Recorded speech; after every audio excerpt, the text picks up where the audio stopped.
인도가 이 파키스탄 전쟁에서 몰려있고 미국도 여기서 어느 정도 인발부되고 그러면은 중국이 이 틈을 타서 대만 침공을 감행할 우려도 있습니다. 다만 우리로서는 약간 이제 기회적인 측면이 있습니다. 결국 이제 싸우면은 무기 수요가 급증하죠. 우리나라 방산기업에는 아무래도 기회가 될 수 있을 겁니다. 사실 인도는 이미 K9 자주포 수입한 바 있고요. 파키스탄도 우리한테 손을 벌릴 수가 있고.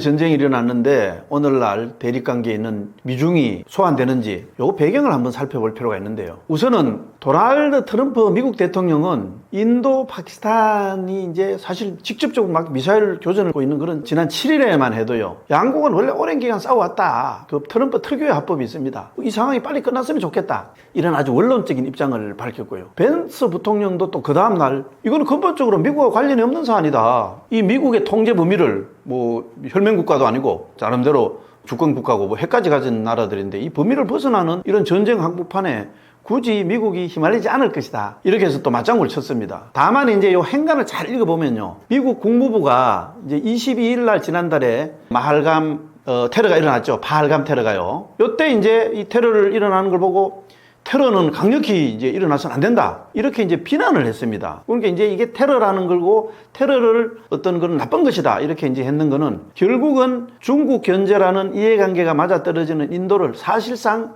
이제 지지하는 메시지다. 이렇게 이제 해석을 할 수가 있습니다. 반면에 이제 중국 외교부는 그 당시에 파키스탄이 이 반테러 기조를 가지고 있었다. 그거를 굳게 지지한다. 이 말은 이게 테러가 아니다. 는 파키스탄의 주장을 감싸는 이런 입장을 보였습니다. 실제로 이제 파키스탄은 최근 들어서서 원래 이제 파키스탄이 뭐 미국하고도 가까운 적도 있었고 러시아하고도 가까운 적도 있었고 이제 지정학적에 의해서 여러 가지 이제 국제관계가 이제 휩쓸려 있었는데 최근 들어서는 결국 이제 자기의 가장 강력한 적이라고 할 수 있는 인도 견제를 위해서 중국에 밀착을 했습니다. 적의 적은 적이다, 친구다 이거죠. 이제 원래 이제 인도가 중국하고 사실은 이제 견원지간이 되면서 적을 통해서 친구를 만드는 이런 이제 전략이라고 할 수 있죠. 그래서 사실 이제 시진핑 중국 국가수석의 역점 사업이라고 할 수 있죠. 이런 1대1로 과거에 이제 비단기를 재현하는 이런 1대1로 사업에도 적극적으로 협력을 했고요. 또 사실은 이제 그 두 나라 무기 구매 패턴을 보면 이제 제일 확실하게 드러나는데요. 인도가 최근 들어서 이제 미국하고 급속히 가까워지면서 미국산 무기를 많이 구입하고 있습니다. 반면에 이제 파키스탄은 그 통계적으로 보면 지난 5년간 무기 수입 중에서 중국이 차지하는 비중이 무려 81%에 달했다고 합니다. 그래서 이게 이제 이런 상황에서 볼 때는 현재는 이제 미국이라든지 국제사회가 중재를 해서 극적으로 휴전 합의가 이루어졌다고 하지만은 그럼 보장을 못하죠. 만약에 앞으로도 인도하고 파키스탄 간에 무력 충돌이 다시 재현되어서 뭐 예를 들어서 전면전제까지 가지 않는다는 보장이 없을 텐데 그렇게 될 경우에는 결국은 이게 이제 이해관계가 맞닿아 있는 미국, 중국 간에 지금 이제 이루어지고 있는 신냉전의 또 다른 한 축의 전선으로 지금 러우 전쟁이나 이팔 전쟁처럼 이런 새로운 전선으로 부상할 가능성은 저는 여전히 배제할 수 없다 이렇게 생각을 합니다. 그래서 미중 대리전이라는 이런 얘기가 나온다고 봅니다. 파키스탄이 전면적인 휴전에 합의한 것은 사실입니다. 상대방 이제 그 당국자들 대변인들도 발표를 했죠. 원래 이제 제일 먼저 이거를 공개한 거는 트럼프 대통령이 이제 SNS 공개를 했지만은 어쨌든 인정을 했습니다. 양쪽 다. 그런데 이 이후에도 양측이 이제 총구를 맞대고 있는 어떤 실질 통제선이라는 게 있는데 그 인근에서 뭐 계속 이제 폭발음이 들리고 뭐 이런 이제 일이 일어났습니다. 그러니까 또 양국은 이게 상대방이 휴전 합의를 해놓고 당신이 위반했다. 책임을 떠넘기고 서로 이제 핏대를 세웠죠. 사실 이제 이거 행간을 잘 봐야 되는데요. 마코 루비오 미국 국무장관이 어떤 얘기를 했느냐 하면은 이 합의와 관련돼서 인도와 파키스탄 정부가 즉각적인 휴전에 합의하고 나서 일단 합의는 했다. 구두 합의죠, 이거는. 그러고 나서 중립적인 장소에서 나머지 여러 가지 이제 문제가 남아있죠. 이 문제에 대해서 강범위한 논의를 시작하는데 합의했음을 발표한다. 이렇게 이제 밝혔습니다. 이 말은 이 휴전이 일단은 서로 싸우지는 말자. 이렇게 잠정적으로 합의를 해놓고 앞으로 협상을 이제 계속해 나가자는 이런 얘기죠. 구체적인 디테일한. 그런데 이제 협상이라는 게 깨질 수도 있죠. 서로 이제 입장 차이가 나고 또 이런 과정에서도 어떤 또 촉발 기제가 생길지 모릅니다. 웅뚱한 데서 뭐 예를 들어서 테러가 생긴다든지 누가 뭐 그걸 싸우다 한 사람 죽는다든지 이렇게 하다 보면은 다시 언제든지 무력 충돌 가능성이 있습니다. 저는 그렇게 봅니다. 그만큼 이거 인도 파키스탄 간 대립의 갈등이 깊고요. 뭐 역사가 오래됐죠. 그 다음에 이제 또 이 카슈미르 지역이 세계의 화약고라고 할 만큼 그 자체적으로 안고 있는 문제, 이게 굉장히 쉽게 해결될 수 없는 그런 구조적인 한계가 있기 때문에 저는 그렇다고 봅니다. 앞으로 이제 이거 휴전 협상이 선언은 했지만 협상을 해야 되는데 요 진행되는 과정을 이제 좀 지켜봐야 되겠습니다만은, 만약에 이제 휴전 협정이라는 게 최종적으로 사인을 해야 되죠. 사인을 하는데 이게 타결이 되지 않고 다시 또 이제 분쟁이 재발한다, 이랬을 경우에 예상되는 시나리오를 한 2가지 정도 이렇게 정리를 해볼 수 있겠습니다. 우선은요, 과거에도 그렇듯이 제한적 소규모 충돌이 반복될 수가 있습니다. 이게 이제 가장 높은 가능성의 시나리오죠. 이렇게 해서 이제 전면적으로 비화되지 않는 일종의 서로 적당한 선에서 통제하는 그런 충돌이 반복될 가능성이 많습니다. 요거는 양국이 이 전쟁을 국내 여론을 의식해서 지금 전쟁을 서로 하고 있다 해도 과언이 아닌데요. 전쟁은 굉장히 정치적이죠. 그래서 제한적 공격을 수행하고 나서 서로 공별되는 그런 임계점은 넘지 않고 적당한 선에서 다시 빠지고, 쉽게 말하면 치고 빠지고 요런 이제 형태의 충돌 반복이죠. 이게 원래 이제 양국이 그동안 굉장히 익숙한 패턴입니다. 과거에도 이제 전쟁의 뭉터까지 갔다가 다시 물러나는 이런 패턴을 계속 보여왔거든요. 사실 전쟁의 원인이라는 게 되게 이제 정치적인 게 큽니다. 전쟁이 어떻게 일어나야 하는데 대부분의 정치하고 관련되어 있습니다. 그렇기 때문에 두 나라 다 이제 공격을 멈출 명분이 어느 정도 축적되면은, 이 정도는 국민들이 이제 이해를 한다, 만족한다, 더 이상 국민 눈치를 안 봐도 된다, 이렇게 하면은 중단될 수 있다는 이런 얘기입니다. 그거를 이제 보면은 특히 이번에 이제 인도가 이 파키스탄 공격을 하기 위해서 붙인 작전을 이제 보면은 이해를 할 수 있는데, 요게 이제 3가지 정도로 다시 요약할 수 있는데요. 우선은 이 공격을 보면은요, 신두르 작전이라는 공격인데, 이 공격이 어떤 의도적인 확전 불사라는 이런 메시지는 담겨 있습니다. 기본적으로 확전도 할 수 있다. 그래서 이게 보면은 이제 또 인도가 1971년 이후에 처음으로 이게 이제 경계선을 넘어서 파키스탄 영토라든지 파키스탄 점령 지역에 위치한 목표물을 공격을 했죠.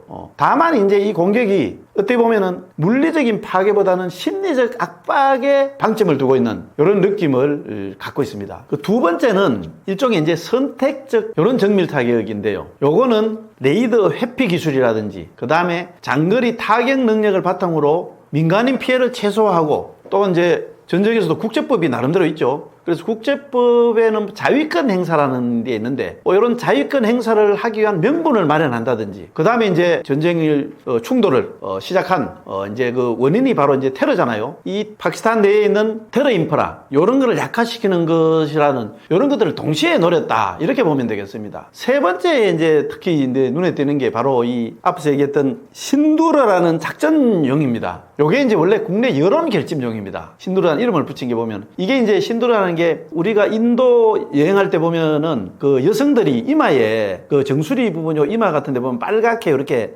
칠하는 게 있죠. 요게 이제 신두르라고 하는데, 이게 이제 남편의 건강을 기원하고 이런 거라고도 하기도 하고요. 대개 이제 힌두 문화에서는 보호와 단결을 상징합니다. 그래서 이제 인도 국민들에게 우리가 왜 싸워야 되느냐, 이런 군사 행동에 정당성을 부여하는 어떤 정치적 내러티브로 활용하는 그런 뜻이 이제 굉장히 엿보입니다. 사실 이제 과거에도 보면요, 인도의 특히 이제 집권 세력이 있죠. 집권당들이 정권이 이제 위기가 처할 때, 이럴 때는 이제 파키스탄하고 어떻게 보면 약간 의도적으로 충돌을 하기도 하고요. 특히 이제 중국도 인도에 이제 국경을 맞대고 대립되고 있죠. 그래서 중국하고도 이제 대립 긴장을 하는 이런 관계를 정치적으로 이용을 많이 했던 전력이 있습니다. 재밌는 사례 같은 경우는 이제 중국하고 인도는 히말라야 지역 같은 데 보면은 이제 국경이 굉장히 조금 모호합니다.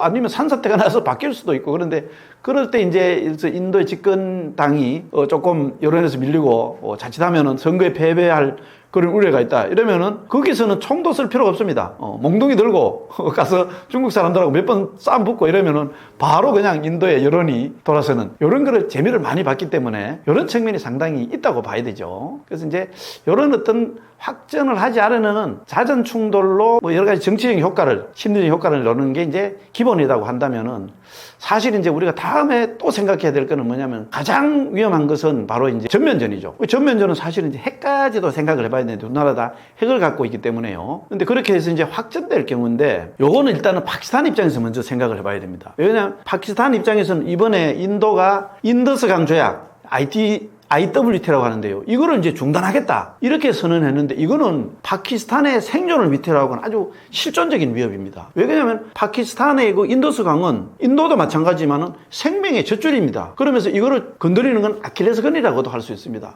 이게 사실은 이제 이 젖줄이 끊어지면 어떻게 됩니까? 파키스탄의 2억 4천만이 되는 이 인구가 식량, 민생, 경제 안보에 바로 직결되는 그런 아주 중요한 게 바로 인더스 강입니다. 그래서 파키스탄 입장에서는 인도가 만약에 물 공급을 중단한다. 이거는 뭐 진짜 전쟁하자는 거죠. 이 명백한 전쟁 해지로 간주를 하고 있고요. 그렇게 되면 국력의 모든 스펙트를 다 동원해서 대응 보복해야 되겠다는 게 앞으로도 물론이고 기존에 이제 일관된 입장입니다. 이게 이제 정말 이렇게 해서 해결이 안 되면은 핵사용까지도 이제 포함되는 거죠. 특히 이제 그 파키스탄이 이제 정해놓고 있는 핵사용 독트린이라는 것은 특유의 이제 공세적 성격으로 악명이 높습니다. 그건 바로 이게 인더스 강하고 이제 직결되어 있습니다. 국가들이 핵을 가지고 있지만은 대개 이제 선제 불사용, 먼저 사용은 하지 않는다. 요게 이제 원칙이거든요. 요거를 아예 이제 우리는 그렇게 할 수가 없다. 설령 인도가 먼저 핵무기를 사용하지 않더라도 우리가 먼저 선제 공격을 할 수 있다. 이걸 아예 명시적으로 언급했습니다. 그만큼 이제 인도보다는 약자고 군사력도 조금 지쳐 있고, 그 다음 인도서 강이라는 이런 젖줄도 이제 인도가 잡고 있고요. 그렇습니다. 요컨대 만약에 양국 간의 물전쟁이 확대된다면 언제든지 핵전쟁으로 비하할 수 있는 이 트리거, 방아쇠가 될 수 있다는 것이죠.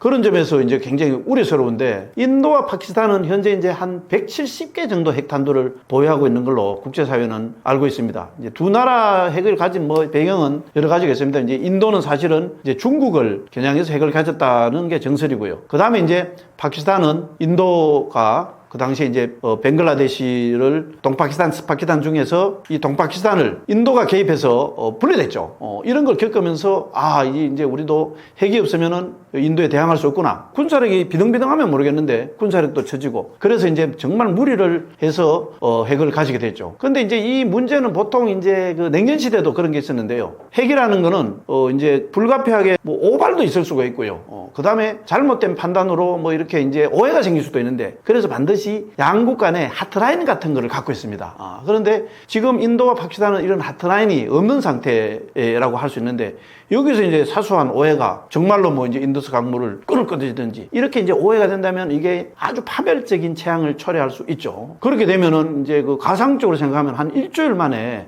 수천만 명이 죽을 수 있고요. 요게 이제 인도 파키스탄한테만 문제가 되는 게 아니고 전 세계에 그 핵에 핵기울이 오죠. 이렇게 오면은 20억 이상 인구가 굶게 되는 이런 이제 파급 영향을 줄 수 있다는 이런 분석이 있습니다. 자, 여기서 이제 또 마지막으로 살펴볼 거는 인도 파키스탄 전쟁이 그러면 과연 세계 3차 대전까지 확전될 가능성이 있느냐. 요거는 정말 어떤 그 정량적인 확률을 명확하게 제시하기 굉장히 어렵지만은, 결론부터 말씀드리면은 전문가들이라든지 전략 분석 가드 사이에서는 매우 낮은 확률로 평가되고 있습니다. 심지어는 뭐 그냥 1, 2% 정도, 요 정도밖에 추정하지 않는 경우가 많습니다. 이거는 왜 그러냐면은 인도 파키스탄은 궁극적으로 비핵심 지역입니다. 지구 전체로 볼 때는. 그래서 비핵심 지역에서 국지적인 설령 핵 충돌이 일어나더라도 이게 세계대전을 자동적으로 폭발하지 않는다는 현대 전략 이론의 기본 전제를 반영했다. 이렇게 보면은 되겠습니다. 하지만 이제 이 두 나라 전쟁이 결국은 이제 세계로까지는 확산이 안 되더라도 남아시아의 어떤 지정학적인 근본적인 변화를 예고하는 것은 사실이다. 이렇게 볼 수 있겠습니다. 사실 이게 이제 핵을 가지고 있는 두 나라가, 핵은 어떻게 보면 이제 두 나라 다 망할 수 있는 건데, 이거를 그동안은 핵이라는 게 사실은 전쟁 억제력이 있거든요. 서로 이제 막 가면 안 되니까. 그래서 가급적이면 재래식 군사 행동도 서로 조심하는 경향이 있습니다. 조심하는 경향이 있는데, 이런 핵을 가진 두 나라가 재래식 군사 행동을 범위를 넓혀서 확전까지 간다. 만약에 이제 이런 점이 이제 고려를 할 수가 있고요. 특히 이제 인도가 1971년 이후에 51년 만에 이 실질 통계선을 넘어서 파키스탄 영역까지 공격했다는 점, 이런 것들을 이제 주목할 필요는 있습니다. 이거는 이 이제 그 제한적인 군사 행동이지만은 이게 이제 제한적 지역 분쟁, 최소한 인도 파키스탄 그 옆에 있는 뭐 방글라데시나 기타 중국의 뭐 일부라든지 중동 지역 정도 이렇게 이제 분쟁으로 머물지 않고 조금 더 늘어날 거라는 이런 이제 전제가 되죠. 과거에는 이런 지역적이고 제한적인 군사 행동이 제한적 지역 분쟁에 한정될 거라고 봤는데 이런 암묵적인 전제가 이제 과연 먹히 들어가느냐 이런 어떤 거를 시험하는 그런 시험대다 이렇게 봐도 되겠습니다. 그 인도 파키스탄 전쟁은 뭐 사실상 이제 한반도에서 멀리 떨어진 지역이고요. 또 우리가 전략적으로 그렇게 밀접한 지역은 아니지만 거기에서 이제 일어나는 분쟁인데 그렇더라도 이게 이제 우리가 현재 상태를 넘어서서 전면전으로 확산된다. 그렇게 한다면 어쨌든 간에 그 충격은 우리나라에도 중대한 영향을 미칠 수 있다고 봅니다. 일단 이제 인도는 연간 한 $100 이상의 수출 시장이고요. 그 다음에 이제 삼성이라든지 현대차 같은 데서 우리 이제 주요한 기업이 현지에 생산 거점을 두고 있습니다. 그 다음에 이제 파키스탄에도 우리 한국 기업들이 이제 진출해 있죠. 이 파키스탄에 진출한 기업들은 대개 이제 파키스탄으로 부품을 수출해서 현지에서 조립하는 과거에 우리가 했던 그런 식이죠. 조립 구조입니다. 그런데 이제 조립 공장의 가동이 중단되면은 이게 이제 부품 재고가 이 창고에 쌓여버리고 그 다음에 또 그렇게 하다 보면서 우회 운송 비용이 발생해서 자금 운용에 부담이 가중될 겁니다. 각 기업으로서는. 또 무력 충돌이 더 장기화되면은 결국은 이 공급망이 굉장히 중요한데 공급망 차질이 되고 수출 피해가 이제 불가피할 걸로 봅니다. 나아가서 이걸로 인해서 중동 전체 정세가 이제 불안해질 수가 있죠. 그러면 이제 해상로까지 차단될 가능성이 있고요. 그러면 이제 과거에도 경험해 봤지만 유가가 급등하고 유가가 급등하면 전력도 가격도 상승하고 이러면 한국 전쟁 전반에 피해를 줄 수 있고요. 이게 이제 금융시장 불안정으로도 이어질 수가 있죠. 그러면서 뭐 코스피가 하락한다든지 원화가 약세를 보인다든지 외국인 투자자가 이탈한다 같은 이런 금융 충격도 현실화될 수 있다고 봐야 됩니다. 외교적으로 생각해 본다면은 우선은 우리가 인도와 현재 조금 더 전략적 협력을 유지를 하고 있습니다. 그렇지만 또 파키스탄도 전혀 무시할 수 없습니다. 그러면서 두 나라 사이에서 어느 정도 균형을 보고 눈치를 봐야 되는 이런 복잡한 상황에 놓이게 되죠. 그래서 이렇게 양국 사이에서 중립을 유지한다는 건 사실은 어느 한 편을 드는 거는 쉬운데 이게 중립을 유지한다는 게 이렇게 쉬울 것 같지만 그렇게 쉽지 않습니다. 그래서 이게 이제 외교적 부담으로 다가올 수 있게 되죠. 그리고 이제 이게 정말 전선이 확정되어서 3차 세계대전까지 가지는 않더라도 어쨌든 간에 이제 미국, 중국이라든지 이런 강대국이 개입을 할 가능성이 있고요. 그렇게 된다면은 현재 이제 우리 동북아 안보 지형은 대체로 한미 일대 북중러라는 이런 이제 대립 구도 속에서 신냉전이 형성되어 있다고 보면 되는데 이것도 이제 변화될 가능성이 있습니다. 그러면서 한국의 이제 안보 정책도 재편을 해야 되는 그런 게죠. 예를 들어서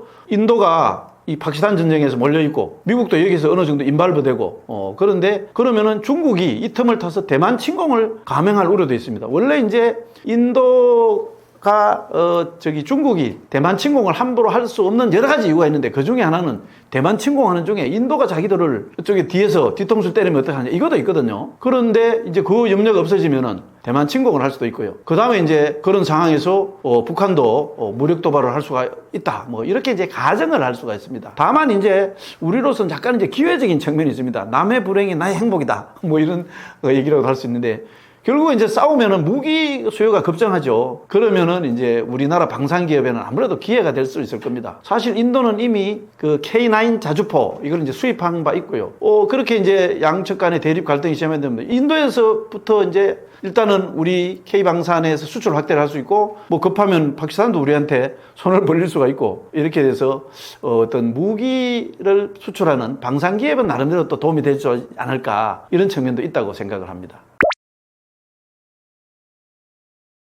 사실 이제 인도 파키스탄 전쟁이 아니더라도 현재 국제사회는 큰 변화를 맞고 있습니다. 원래 이제 2차 대전 이후에 이 국제 질서는 대체로 이제 우리가 냉전을 거치고 탕냉전을 거치면서 다이내믹한 그런 변화를 보였지만 어쨌든 간에 큰 줄기로 보면요. 대개 이제 미국이라는 이제 그 서방 세계의 중심이 있습니다. 이제 뭐 주로 이제 기독교 문명 국가를 중심으로 해서 자유민주주의 체제를 수호하는 그런 이제 어떤 기본 틀이 있고요. 그 다음에 이제 반서방이라는 뭐 흔히 이제 러시아, 중국, 이란 뭐 이런 반서방이라는 과거에는 이제 소련이었죠. 그 다음에 소련의 어떤 그런 연맹이라든지 뭐 이런 국가들이 있었지만 어쨌든 큰 줄기로 보면은 나름대로 이제 이분법적 구도가 형성돼 있었습니다. 거기에는 대체로 이제 미국이 뭐 냉전 때든 탈냉전 때든 세계 경제 역할을 하면서 서방 세계가 어떤 힘드는 게 생기면 방패막이 역할을 하고 이렇게 했죠. 근데 이게 이제 흔히 말하는 미국 우선주의입니다. 아메리칸 퍼스트라고 하기도 하고요. 메이크 아메리카 그레이트 어게인이라는 이 미국 우선주의로 철저히 무장된 이 트럼프 2기 행정부가 출발하면서 국제사회가 이제 큰 소용돌이에 빠져 있습니다. 이게 이제 결과적으로 과거처럼 선악이라든지 뭐 가치라든지 이런 논리보다는 국익과 힘이 최우선인 이런 냉혹한 국제 질서가 도래했다고 봐야죠. 여기서 이제 세계 각국은 각자 도생입니다. 스스로 살아남기 위해서 이제 몸부림을 치고 있다고 봐야죠. 이런 속에서 우리나라도 이제 예외가 아닙니다. 우선은 알려졌다시피 당장 산업사회 전반에 엄청난 변화가 일어납니다. 그 다음에 이제 지금도 이제 관세 압박에 따라서 또 경제 상황에 어려움이 따를 수밖에 없죠. 그러면서 트럼프가 이제 얘기하는 방위비 인상이라든지 주한미국 감축이라든지 이런 안보상의 부담 요인도 상당합니다. 게다가 이제 최근에 북한이 이제 러시아에 파병까지 했죠. 이거는 동북아 안보 지형에 이제 큰 영향과 파장을 예고하고 있습니다. 여기에 덧붙여서 아직까지는 현실화되지 않지만은 트럼프 대통령이 당선되기 전부터 당선되고 나서도 취임하고 나서도 우리의 민족의 명운하고 가장 핵심적인 문제인 북한 핵 문제를 두고 마치 한국을 제치고 김정은하고 직접 대화하겠다. 흔히 말하는 코리아 패싱이죠.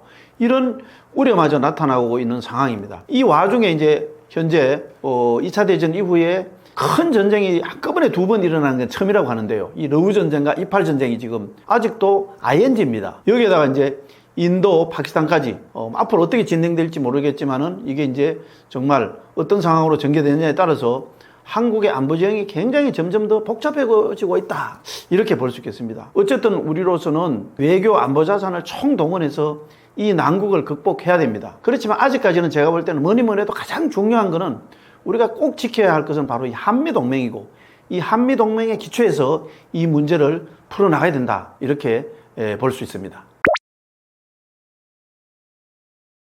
이 사실 이제 전쟁이 3년이 훨씬 넘었죠. 그래서 러시아나 우크라이나 할 것 없이 굉장히 이제 피해가 많고요. 국민들도 지쳐 있습니다. 우선은 러시아보다는 우크라이나를 먼저 보면은요. 사망, 탈출, 영토 손실도 많죠. 이렇게 해서 인구가 줄어든 게 한 8천에서 한 1,000만 명 정도 된다고 합니다. 그리고 전국토가 거의 이제 초토화 되다시피 하고 이게 이제 앞으로 재건을 하려면은 재건 비용만 한 600조 이상 될 거라고 하죠. 그러면 러시아는 괜찮냐? 러시아도 역시 이제 사상자가 엄청나게 많고요. 러시아를 탈출한 사람도 많습니다. 그리고 이제 아무리 적다 하더라도 국토 피해가 만만치 않죠. 그 다음에 이제 이 전쟁을 치르자 보면 가장 이제 중요한 게 돈입니다. 그래서 천문학적인 전쟁 비용이 들어가고, 그 다음에 이제 침략 행위를 했다고 해서 서방에서 강력한 제재를 하는 바람에 경제적으로 엄청난 어려움을 겪고 있습니다. 어떻게 보면 이게 전쟁이 잘 따져보면은요, 두 나라 정치 지도자의 어떤 정치적 계산이나 욕심 때문에 일어났다 해도 봐도 과언이 아닙니다. 쉽게 말하면 푸틴의 과한 정복력이라든지, 그러면 젤렌스키가 한 발 물러서다든지 이렇게 해서 전쟁이 안 일어날 수 있을 텐데, 그런데 이제 결과적으로 죽어나가는 거는 불쌍한 군인들이고요. 더 불쌍한 거는 이제 국민들입니다. 근데 현재 전황은 일단 러시아가 우위에 있는 것처럼 보이긴 보입니다. 그렇지만은 과연 누가 승자고 누가 패자일지는 의문입니다. 사실 이제 러시아의 전신이라고 할 수 있는 소비에트 연방, 구소련이 결국은 이제 붕괴가 됐죠. 붕괴가 됐는데 여러 가지 원인이 있습니다만은 그 중에 하나 보면은 이제 소비에트 연방체제 말기에 아프가니스탄을 침공에 들어갔습니다. 여기에 들어가가지고 여러 가지 전략적인 이제 목적은 있었겠죠. 10년간 발이 묶여 있습니다. 그래서 궁극적으로는 10년간 발이 묶여 있다가 완전히 아프가니스탄을 이제 점령해서 굴복시키지도 못하고 그냥 소득 없이 철수를 했는데, 이때 이제 돈도 들어가고 여러 가지 문제가 생겼죠. 그렇기 때문에 이게 바로 구소련이 붕괴된 이유 중에 하나입니다. 그런 점에서 볼 때는 푸틴 입장에서는 지금 이게 원래 한 달 정도 뭐 심지어는 보름 만에 끝내겠다고 이렇게 생각하고 들어간 전쟁이 있는데 이게 3년간 이렇게 넘게 발리 묶여져 있으면서 푸틴으로서는 야 이런 이제 아픈 기억이 나름대로 슬금슬금 떠오를 겁니다. 뭐 아무리 지금 겉으로는 큰 소리 치고 있지만은 사실 이게 전쟁이요 성자나 패자나 어떻게 보면은 다 이런 경우가 많습니다. 실례로 들어보면 인류 역사상 이제 가장 참혹한 전쟁이라고 일컬어지는 게 1차 세계대전이죠. 물론 이제 2차 세계대전은 가장 큰 전쟁입니다만, 1차 세계대전 사례를 잠깐 들어보면요. 결국 이제 1차 세계대전이 끝났죠. 사륙이 멈췄습니다. 그런데 이제 그때 참전국들이 있었습니다. 참전국이 연합국이 있었고 동맹국이 있었는데, 결국 연합군이 이기긴 이겼죠. 그런데 이 참전국이든 참전국 중에서 연합국이든 동맹국이든 다 자기가 원래 싸움을 통해서 이 전쟁을 통해서 얻으려는 게 있었죠. 그런데 그 다음에 지키려는 게 있었습니다. 그런데 이걸 다 잃고 말았습니다. 이 당시에 이제 패전국은 중에 하나는 오스트리아 헝가리 제국이죠. 두 나라가 같이 이제 합쳐진 제국이었는데 이거는 해체돼 버렸습니다. 그 다음에 이제 전쟁을 실질적으로 주도한 독일 황제는 쫓겨나 버렸습니다. 그럼 성전국은 성전국대로 뭐 어떠냐? 러시아도 그 성전국의 일원이었는데 러시아 제국 자체가 붕괴됐습니다. 볼셰비키 혁명이 일어났죠. 프랑스는 또 그 뒤에 혁명이니 뭐니 이래가지고 한 세대 동안 계속 피를 흘렸고요. 영국도 그 해가 지지 않는 나라 영국도 그 많은 부주와 젊은이들을 잃었습니다. 그래서 재밌는 일화가 있는데요. 당시에 독일 이제 총리였습니다. 패전국의 데오발트 폰 베터만 홀베크라는 총리가 정치인 중에서 동료 정치가가 있었는데 서로 이야기를 하다가 야 정말 우리가 어쩌다가 일이 이 지경에 이르느냐 당신은 진짜 어떻게 생각하냐 이러니까 이렇게 한탄을 했답니다. 야 정말 일이 이렇게 될 줄 진작 알았더라면 쉽게 말해서 우리가 전쟁을 왜 했겠느냐 이런 한탄이겠죠. 그런 일화가 생각나기는 거기 때문에 사실은 러시아도 크게 얻은 게 있을까 이런 생각이 드는 대목입니다. 원래 그 이제 미치광이 전략이라는 게 있습니다. 광인 전략이라고 하기도 하고 이제 매드맨 대월이라고 하는데 이게 국제 정치학 사전에도 나오는 전략입니다. 근데 이게 말은 미치광이지만 사실은 고도의 합리적인 계산 아래 이루어지는 이성적 협상 전략이죠. 뭐 재밌는 건 이 미치광이 전략의 원전이 원래 이제 6.25 때 한미동맹을 쟁취하기 위해서 이승만 대통령이 뭐 갑자기 방공포를 석방하고 이렇게 이제 약간 미친 짓을 해서 한미동맹을 얻어냈다는 돼서 원래 이제 그게 출발점이다 뭐 이런 얘기도 있는데 이 트럼프도 이 미치광이 전략에 강합니다. 좀 표현은 거칠지만은 그래서 실제로 트럼프 화법을 보면 종종 이제 거래 협상술처럼 보이긴 합니다. 장사꾼 특유의. 그렇지만 그 기재에는 현실 정치의 기반에는 아주 고도의 이성적 전략 계산이 원래 깔려 있습니다. 그런데 이제 이게 그동안은 자기가 잘 먹힌다고 생각했는데 이게 잘 생각처럼 통하지 않습니다. 왜 그러냐면 전쟁이라는 게 그만큼 복잡하게 얽혀있기 때문이죠. 그래서 이 우크라이나 전쟁 종전을 이제 중재를 하고 외교를 하고 있는 도널드 트럼프 대통령이 사석에서 이 블라디미르 푸틴 러시아 대통령에 대한 좌절감을 표출했다는 이런 얘기가 나옵니다. 이게 무슨 얘기냐면요. 이 트럼프 대통령은 이게 이제 자기 나름대로는 뭐 당선이 시는 24시간 내에 뭐 종전을 시키겠다 해서 협상에 이제 뛰어들고 중재 역할을 했잖아요. 그런데 해보니까 러시아도 그렇고 우크라이나도 그렇고 양측 다 적당한 타협 이거를 거부를 하고 있다. 특히 이제 자기는 푸틴은 그나마 좀 친하다고 믿었는데 푸틴이 우크라이나에서 지금까지 자기가 얻었던 거 이거 전부 다 내놔라. 이렇게 하면 이거 협상이 됩니까? 그지? 약간은 양보를 해야 되는데 그래서 말을 잘 듣지 않는다. 그래서 협상이 어렵다. 이런 불만을 토로했다고 합니다. 그래서 그러면서 심지어는 이제 트럼프 대통령이 주변 참모들한테 푸틴 대통령이 이게 보면은 전쟁을 서둘러 끝내기를 원치 않는 거 아니냐. 그러고 내가 집권 일기 때는 이 푸틴하고 좀 대화도 통하고 말도 좀 통했는데 이게 사람이 변했는 거 아니냐? 너희들은 어떻게 생각하냐? 이렇게 물었다고 합니다. 그래서 결국은 이제 우크라이나 젤렌스키는 이제 트럼프가 나서 백악관에 처음 만났죠. 그때 이제 뭐 여러 가지 쇼를 했죠. 뭐 군복을 입고 가서 왜 양복도 없냐느니 뭐 이런 식으로 해서 한바탕 소동은 일으켰지만은 궁극적으로 이제 그러고 나서 다시 이제 돌아와가지고 유럽에서는 오히려 그걸 통해서 유럽이 이제 젤렌스키를 더 전폭적으로 지지하는 계기가 됐고요. 그런 상황 속에서 이제 프란치스코 교황 장례식에서 이제 트럼프가 이제 젤렌스키가 1대1로 만났죠. 그런데 거기 만나고 나서는 이제 정확한 거는 합의사항이라든지 말은 대화는 공개되지 않았지만 어느 정도 제가 보기엔 합을 맞춘 것 같습니다. 그래서 그 이후에 트럼프는 그동안 러시아한테 조금 편을 드는 것처럼 보이다가 이제 러시아 자꾸 너희 말 안 들으면 추가적으로 경제 제재도 할 거다. 이런 식으로 이제 압박하는 이런 모양새를 갖추기 시작합니다. 특히 이제 미국하고 러시아 간의 이제 광물 협정, 요거는 이제 최종적으로 마무리가 됐죠. 마무리가 된 이후에 젤렌스키 대통령이 느낌을 말한 게 있습니다. 야, 트럼프 대통령이 이제 나름대로 이 전쟁을 끝내기를 원하고 있는 것 같더라. 그리고 우리한테 뭔가 도움을 줄 그런 준비가 되어 있는 것 같고, 그 다음에 휴전의 필요성을 지지하는 것을 내 나름대로 이제 느낌으로 느꼈다. 이런 기대감을 표명을 했습니다. 결국은 이제 이게 보면은요, 트럼프 대통령은 처음에는 러시아보다는 우크라이나 여기를 설득하기 굉장히 어려울 걸로 생각을 했는 것처럼 보여요. 왜 그러냐면 러시아는 뭐 그동안에 말도 통하는 친구 같은 또 생각했던 푸틴도 있었고, 그런데 결국은 이게 이제 직접 부딪혀 보니까 어쨌든 러시아는 전황에 유리하죠. 자기가 이제 이니셔티브를 짓고 있고, 그러니까 러시아를 설득하고 푸틴을 설득하는 게 점점 더 어려운 난제로 부상했다는 걸 이제 드디어 인식하게 된 걸로 보입니다. 그래서 결과적으로 볼 때는 종전 중재 외교를 처음 시작했을 때는 세상이 다 아는 것처럼 러시아 푸틴 대통령 쪽을 조금 더 편드는 친한 척한 이런 태도를 받았던 트럼프 대통령이 최근에 이제 특히 이제 가장 실리적인 거죠. 우크라이나하고 광물 협정을 체결을 하고 나서는 앞에서 얘기한 것처럼 이제 추가 제재를 러시아에 하겠다 이런 식으로 나름대로 조금 이제 균형추를 잡아가는 이런 모습을 보이고 있습니다. 그런 모습을 보이고 있는 것은 러시아나 푸틴에 대한 이런 그 인식이, 야, 이제 내가 힘든 거는 바로 러시아하고 푸틴이다. 이런 인식이 자리 잡고 있는 거를 엿보는 그런 대목이다. 이렇게 보면 되겠습니다. 실제로 이제 이와 관련해서 벤스 부통령도 지난 7, 8일간 이제 대담 행사하고 언론 인터뷰를 하면서 러시아가 너무 과도한 요구를 하고 있다. 이렇게 이제 약간 우크라이나 쪽에 편드는 이런 모양새로 맞장구를 치기도 했습니다. 그런 게 이제 어떤 큰 흐름의 미세한 변화의 흐름처럼 보여집니다.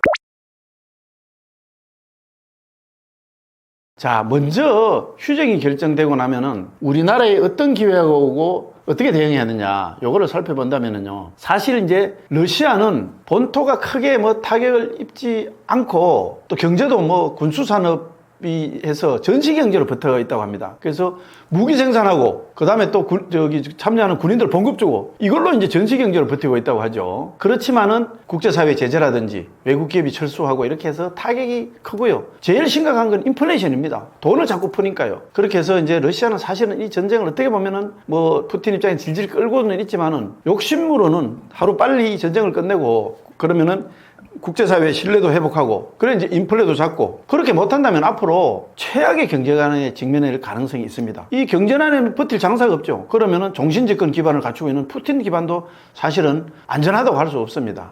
그런 측면에서 본다면은 이제 우리 그 한국은 러시아의 주요한 교역 상대국이죠. 그래서 우리나라는 자동차나 자동차 부품 같은 제조업 제품이 강점입니다. 대신에 러시아는 원유라든지 천연가스라든지 석탄 같은 원자재 수출을 서로 이제 해왔던 우리나라에 했던 과거에는 보면 아주 상업 좋은 보완 관계의 파트너입니다. 그런데 이제 북한은 지금 러시아하고 가까워지고 파병까지 했지만은 사실은 러시아가 줘야 될 거는 많지만은 대신 가져가려고 해봐야 값싼 노동력 말고는 거의 없습니다. 그리고 또 전쟁이 정말 완전히 끝난다면은 이제 더 이상 무기나 병력도 더 이상 이제 필요하지 않게 되죠. 또 그러면 이제 어쨌든 간에 전후 복구 사업도 해야 되는데 그러면 전후 복구 사업을 혼자는 하지 못할 텐데 유럽하고는 전쟁까지 치렀는데 이게 쉽게 관계를 회복해서 할 수 있겠습니까? 그래서 결국은 이건 이제 동쪽에서 찾을 수밖에 없습니다. 그런데 그 중에 동쪽 중에서는 그나마 우리 한국이 그 자본력이라든지 해외 건설 진출 노하우라든지 이런 면에서는 가장 적합한 나라가 될 수 있습니다. 이건 뭐 우크라이나도 마찬가지라고 할 수 있죠. 다음으로 요게 이제 조금 중요할 수 있는데 러시아가 결국 이제 그 전쟁이 끝나더라도 비관세 장벽을 유지할 수밖에 없는 그런 측면이 있습니다.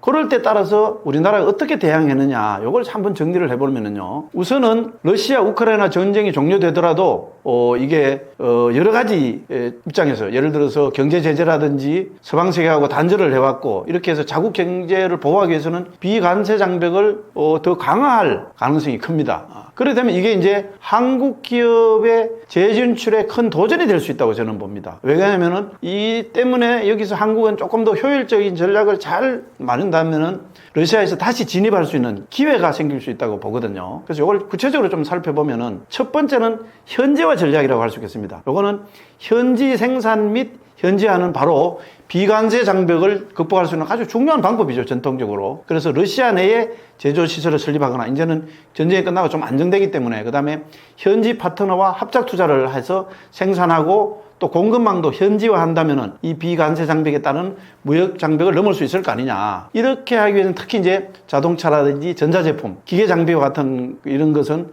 기술력이 중요한 산업에서는 현지 생산 가격이 경쟁력을 높이는데 중요한 역할을 한다고 봅니다. 두 번째는 수출입 대체 경로를 확보하는 건데요. 이 비관세 장벽이 강화될수록 수출입 경로를 다변화해야 되는 건 상식입니다. 우리가 그 중앙아시아, 중국, 유럽 등과 대체 무역 경로를 마련하고, 그 다음에 러시아와 직접 거래를 하지 말고도 우회 경로를 통해서 러시아에 상품을 수출할 수 있는 이런 방법도 역시 찾아야 됩니다. 그러려면 이제 예를 들어서 러시아하고 어떤 가까운 카자흐스탄이나 우즈베키스탄 같은 중앙아시아 국가들하고 물류라든지 무역협정을 체결해서 이걸 통해서 러시아로 진출을 할 수 있는 간접적인 통로가 될 수 있다, 이렇게 봅니다. 그 다음에 이제 세 번째로는 디지털 및 온라인 시장을 활용하는 건데요. 이 디지털 전환을 활용한 온라인 비즈니스 모델은 아주 중요한 전략이라고 할 수 있죠. 그래서 이제 전자상거래라든지 디지털 플랫폼이라든지 소프트웨어라든지 기타 서비스 산업에서는 러시아 내에 현지 법인을 설립하지 않고도 서비스 제공이 가능하죠. 이런 것도 굉장히 중요한 포인트다, 이런 생각을